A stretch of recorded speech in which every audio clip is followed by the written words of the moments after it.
Hello hi viewers welcome to our channel Nagaraju Vijayawada. ఈరోజు blog వచ్చేసి mushroom Manchuria. ఈ mushroom Manchuria clips అన్నీ పాతవే. ఇది ఒక బ్యాంకెట్ పార్టీకి అయితే రెడీ చేస్తాను. ఇంకా 2-3 డేస్ సంబంధించిన క్లిప్స్ అయితే ఉన్నాయి. ఈ మష్రూమ్ అయితే ఇలా ఆర్డర్ చేస్తాము. ఫ్రెష్ మష్రూమ్ ప్యాకెట్లో వస్తుంది. పెద్దవి అయితే 1/4, దానికన్నా కొంచెం చిన్నవి సైజ్ అయితే 1/3, ఇంకా స్మాల్ సైజ్ అయితే 1/2 చేసి కట్ చేస్తాము.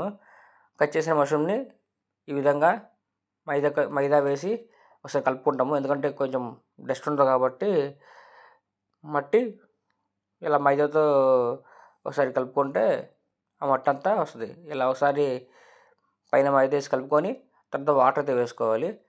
అప్పుడు కొంచెం మష్రూమ్ క్లీన్ అవుద్ది అనమాట. ఈ విధంగా కలుపుకొని వాటర్ అయితే వేసుకొని ఒకసారి కలుపుకోవాలి. ఈ మష్రూమ్ అనేది మనం నీళ్ళు వంపకూడదు. ఆ హండీలోంచే మష్రూమ్ కడిగేసి మళ్ళీ మన చేతితో తీసి వేరే హండీలో వేసుకోవాలి.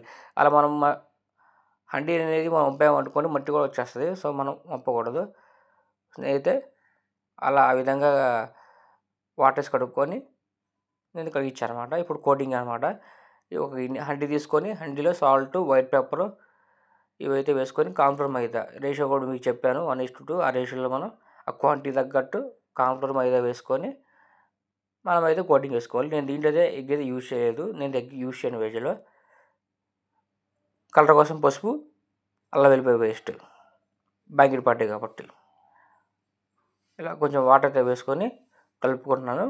ఈ బ్యాటర్ అనేది కొంచెం తిక్కుగా కలుపుకోవాలి, లూజ్గా కలుపుకోవడం. ఎందుకంటే మష్రూమ్ ఆల్రెడీ మనం వాష్ చేసి పెట్టుకోవడం కాబట్టి దాంట్లో కొంచెం వాటర్ వస్తాయి.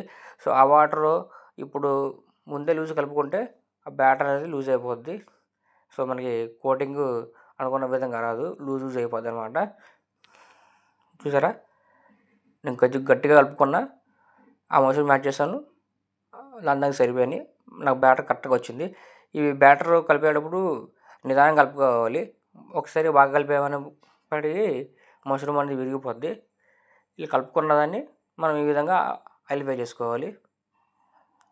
వీళ్ళిద్దరు వచ్చేసి నా అసిస్టెంట్లు. ఇలా ఈ విధంగా ఫ్రై చేసుకోవాలి. ఇది వచ్చేసి 7 కేజీల మష్రూమ్ అండి.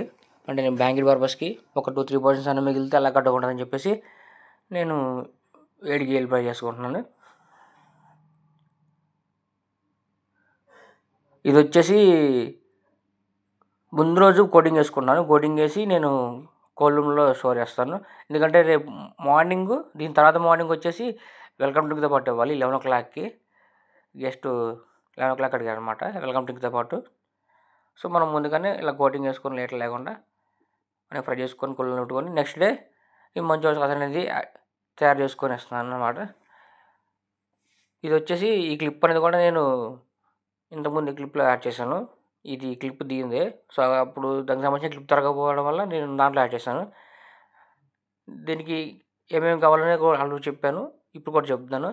మనం ముందుగా ఒక గిన్నె తీసుకొని దాంట్లో ఆయిల్ వేసుకొని chop onion, ginger garlic paste వేసి పచ్చివాసన పోయిన తర్వాత ఉంచి గ్రీన్ చిల్లీ వేసి, గ్రీన్ చిల్లీ తర్వాత రెడ్ చిల్లీ పేస్ట్ వేయాలి. వేసి ఈ విధంగా కలుపుకోవాలి. దీంట్లో tomato sauce, salt, aromatic powder, white pepper, sugar, soya sauce, green chilli sauce అయితే వేసాను. కలర్ కోసం కాశ్మీర్ చిల్లీ పౌడర్ ఇవన్నీ 2 టేస్ట్ వేసుకున్నాను నాకు సరిపడంతగా.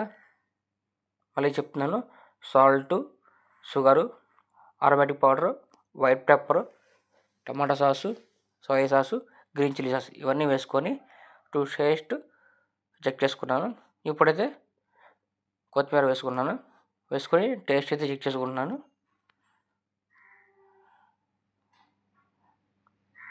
నాకైతే సరిపోయింది. ఒకవేళ సరిపోకపోతే నేనైతే మళ్ళీ యాడ్ చేసుకుంటాను. నాకు సరిపోయింది కాబట్టి నేను యాడ్ చేసుకోలేదు. సో తయారు చేసిన సాస్ని ఇలా ఫ్రై ప్యాన్లోకి తీసుకొని మళ్ళీ మష్రూమ్ని కోల్డ్ నుంచి బయట తీసి మళ్ళీ ఆయిల్ ఫ్రై చేసి మనం ఈ విధంగా ఇవ్వాలన్నమాట. ఈ మష్రూమ్ అనేది మష్రూమ్ అయితే రెడీ అయిపోయింది. ఇంకా 2-3 క్లిప్స్ అయితే ఉన్నాయండి పాతవి, అవి కూడా నిదానంగా అప్లోడ్ చేస్తూ ఉంటాను. సో మష్రూమ్ ఎలా ఉందో ఒకసారి చూడండి. ఆ స్ట్రక్చరు, ఆ కలరు, ఆ కోటింగ్ కూడా కరెక్ట్గా సరిపోయింది. నాకైతే ఆ రోజు రెసిపీ బాగా వచ్చింది. మీకు ఎలాగా ఉందని అనిపిస్తే కామెంట్ సెక్షన్లో కామెంట్ చేయండి. మరిన్ని వీడియోస్తో మీ ముందు ఉంటాను. Thank you. బాయ్.